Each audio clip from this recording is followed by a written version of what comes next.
Assalamualaikum warahmatullahi wabarakatuh. Perkenalkan, kami dari kelompok 2 mata pelajaran PABP. Kami ingin menjelaskan tentang hukum diliburkannya sholat Jumat dan sholat berjamaah. Perkenalkan, nama saya Siti Mulyani. Nama saya Intan Komarudin. Perkenalkan, nama saya Nadila Julia Ardianti. Perkenalkan, nama saya Siti Nurani.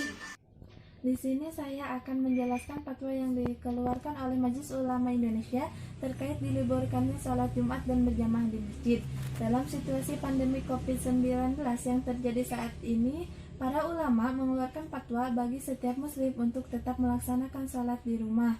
Dalam hal ini, dianjurkan untuk tidak melaksanakan sholat berjamaah sampai situasi membaik demi mengantisipasi infeksi COVID-19.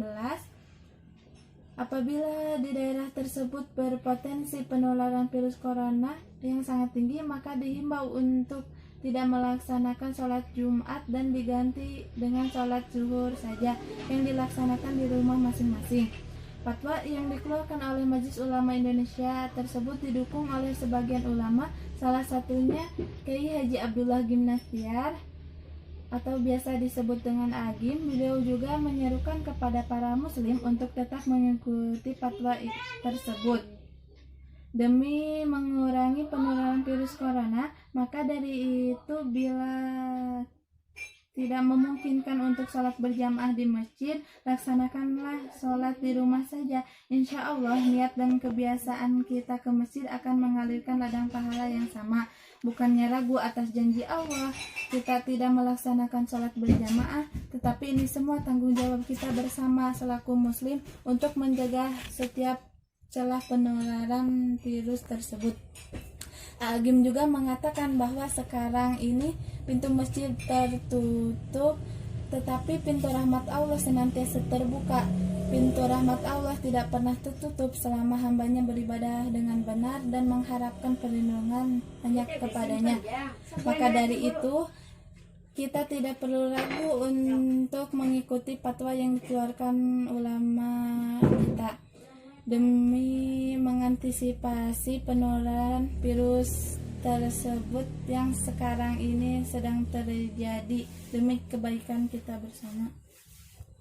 Jika berada di suatu kawasan yang potensinya penularan tinggi atau sangat tinggi berdasarkan ketetapan pihak yang berwenang, maka ia boleh meninggalkan sholat duhur di tempat kediaman serta meninggalkan berjamaah sholat 5 waktu, taraweh dan led di masjid atau tempat umum lainnya.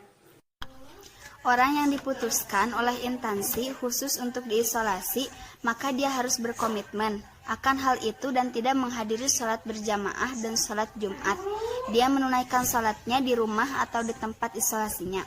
Sebagaimana yang diriwayatkan dari Amrin Asy-Sya'ri dari bapaknya, ia berkata, "Kana fi waqti sakifin rajulun majzumun fa arsala ilahi Nabi sallallahu alaihi wasallam inna qad bay'anaka farji." Yang artinya, dahulu ada utusan dari Sakif, ada yang terkena kusta, maka Nabi Shallallahu Alaihi Wasallam mengirim pesan, sungguh kami telah membayat Anda, maka pulanglah. Hadis riwayat Muslim. Yang khawatir terkena virus karena sudah menyebar di daerahnya atau ia dapat mencelakai orang lain, maka dia diberi keringanan tidak menghadiri sholat Jumat dan sholat berjamaah. Hal ini berdasarkan sabda Nabi Shallallahu Alaihi Wasallam, la dororo wala diroro, artinya tidak boleh memberikan madarat tanpa disengaja ataupun disengaja. Hadis riwayat Hasan. Sekian dari kelompok kami. Mohon maaf bila ada kesalahan. Assalamualaikum warahmatullahi wabarakatuh.